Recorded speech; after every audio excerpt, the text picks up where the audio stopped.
tolong dengarkan ini baik-baik, ya. Tolong dengarkan ini baik-baik. Ini penting untuk hidup kita ke depan, ya. Soal ormas atau partai politik, ya. Saya tidak tahu Abah sampai mana pembicaraannya. Mungkin nanti Bang Rampu paham, kemudian Bang Baswedan paham, Ustadz Eka kayaknya belum paham. Mungkin, ya. Karena ini kan orang-orang ini kan sering sekali mendapatkan informasi dari dalam. Tapi begini, saya ingin berpendapat, mudah-mudahan ini bisa agak sabar sedikit, ya. Begini, saya tidak setuju kalau Abah bikin ormas.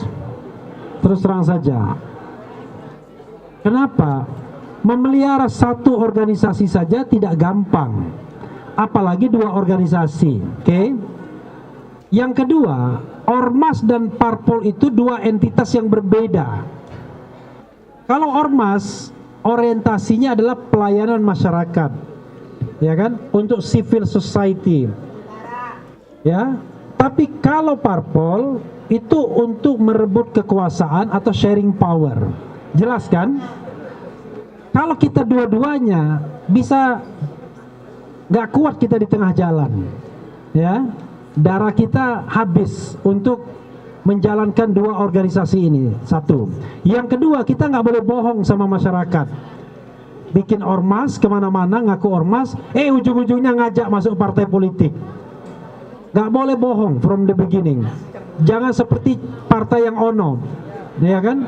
Begitu kemudian orang dijadikan partai politik langsung mundur semua. Kontrak kami nggak partai politik. Karena itu apel saya kepada Abah, udahlah, lupakanlah masa lalu. Masa lalu itu adalah panggung-panggung besar ketika bisa bicara di mana-mana. Kalau pilpres, panggung itu memang disediakan.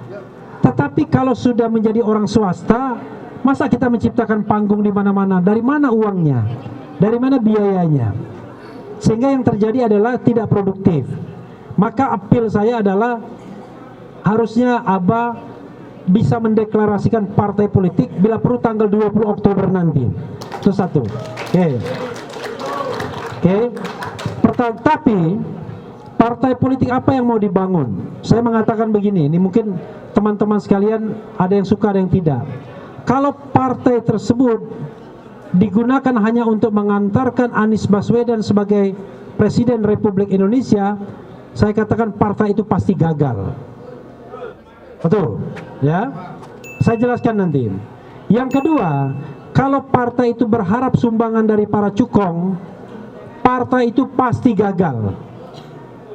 Karena ada 1 triliun, 2 triliun biayanya, pasti gagal. Yang ketiga, kalau partai itu dimaksudkan untuk merebut kursi sebanyak-banyaknya, pasti gagal juga. Oke, saya yang ketiga dulu. Begini, kawan-kawan semua, yang namanya politik kita ini kotornya minta ampun. Orang seperti Bu Nurdiati Akma hanya bisa melawan 1 kali saja pemilu. Berikutnya agak berat. Kenapa? 3 miliar, 4 miliar, 5 miliar, 20 miliar. Bisa dibayangkan. Kalau orang berkompetisi harus mengeluarkan puluhan miliar, sudah pasti korup dia, tidak akan amanah. Masa partai perubahan hanya menghasilkan orang-orang korup karena kita ingin kursi sebanyak-banyaknya? Kalau kita ingin kursi sebanyak-banyaknya, pastilah kita akan approach orang-orang berduit semua. Nggak ada idealisme, nggak apa-apa, yang penting berduit. Yang penting dia tokoh-tokoh di tempat sana dan banyak duitnya. Gagal pasti partai tersebut. Oke? Yang kedua adalah kalau partai tersebut, waduh, untuk membentuk partai dan cabang-cabang dan lain sebagainya, kita butuh 1 triliun, 2 triliun. Pasti gagal partai tersebut kalau dia tidak bisa hidup dari sumbangan anggota. Kenapa?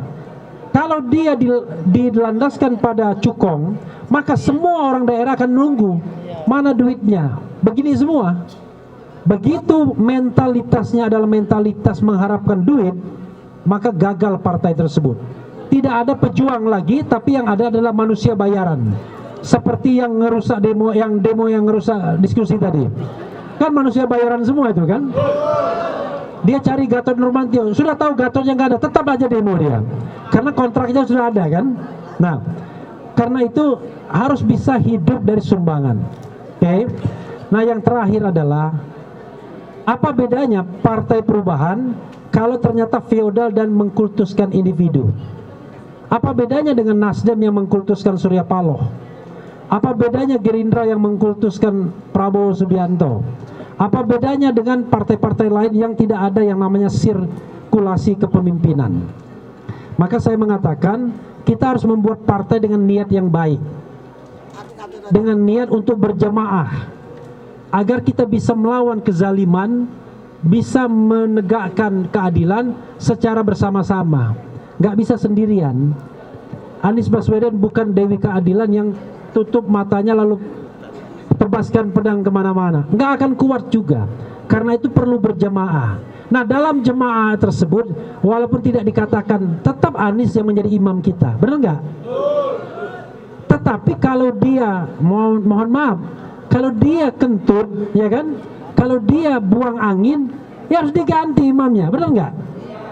Nah, itu artinya kita mencari yang terbaik di antara kita, primus inter pares, tetapi kita tetap kritis bahwa imam kita, pemimpin kita harus betul di jalan yang lurus.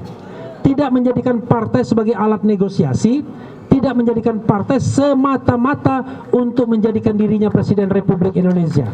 Yang kalau tidak tercapai, bubar partainya.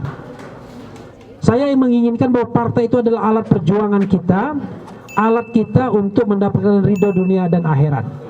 Kan begitu? Orang mengatakan, waduh makin berat Republik ini, makin berat makin banyak pahalanya, ya kan? Karena di dalam kesulitan itulah ada pejuang. Kalau jalannya mulus semua nggak akan ada pejuang. Kita harapkan nanti kalaupun tidak di dunia, di akhirat kita mendapatkan surga.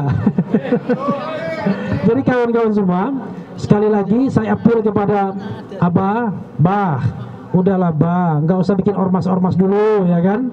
Kita butuh partai politik, kita berjamaah, Abah jadi pemimpinnya. Kita rumuskan partai seperti apa yang kita ingin bangun. Tetapi yang jelas adalah partai itu harus partai amar ma'ruf nahi mungkar, bukan amar ma'ruf nahi mungkar yang sudah tergoda karena ada jabatan-jabatan yang ditawarkan. Karena ada partai amar ma'ruf nahi mungkar, partai dakwah yang hari ini sedang menghadapi ujian dan tidak lulus ujian, unfortunately. Wassalamualaikum warahmatullahi wabarakatuh. Bang Ramadan